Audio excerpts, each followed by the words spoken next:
চলো আজ তোমাদের সাথে শেয়ার করি পুরীতে একদম লাস্ট দিন আমরা কি করেছিলাম। সকাল 10টা 11টার দিকে গাঙ্গুরাম থেকে বাড়ির জন্য খাজা নিয়ে আমরা চলে গিয়েছিলাম পুরীতে অবস্থিত গোয়াতে। দাঁড়াও দাঁড়াও, আমিও জানি গোয়া নামটা শুনে হয়তো তোমরা একটু কনফিউজড হয়ে যাচ্ছ যে পুরীতে গোয়া। হ্যাঁ, আমরা সবাই জানি গোয়া পুরীতে অবস্থিত না, কিন্তু আজকে তোমাদের যে জায়গাটা আমি দেখাবো সেখানে গিয়ে যদি তোমরা ফটোশুট করো কেউ ধরতেই পারবে না যে তোমরা গোয়া না পুরীতে এসে ফটোশুট করেছো।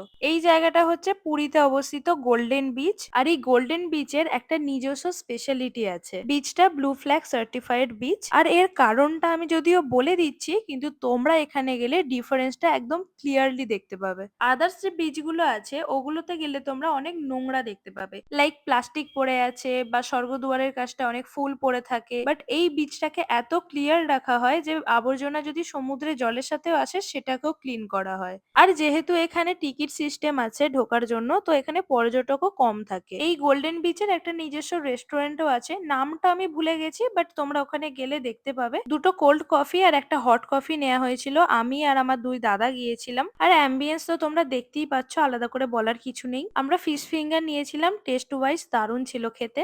এই বিচে নিজস্ব রিসর্টও আছে, এখানেও তোমরা স্টে করতেই পারো। ফাইনালি পুরীতে 4 দিনের ট্যুর আমাদের কমপ্লিট। 11টা 40-এ আমাদের ট্রেন ছিল, আমরা টাইম মতো স্টেশনে চলেও এসেছিলাম। কি কি শপিং করেছি নেক্সট ভিডিওতে শেয়ার করব। টাটা।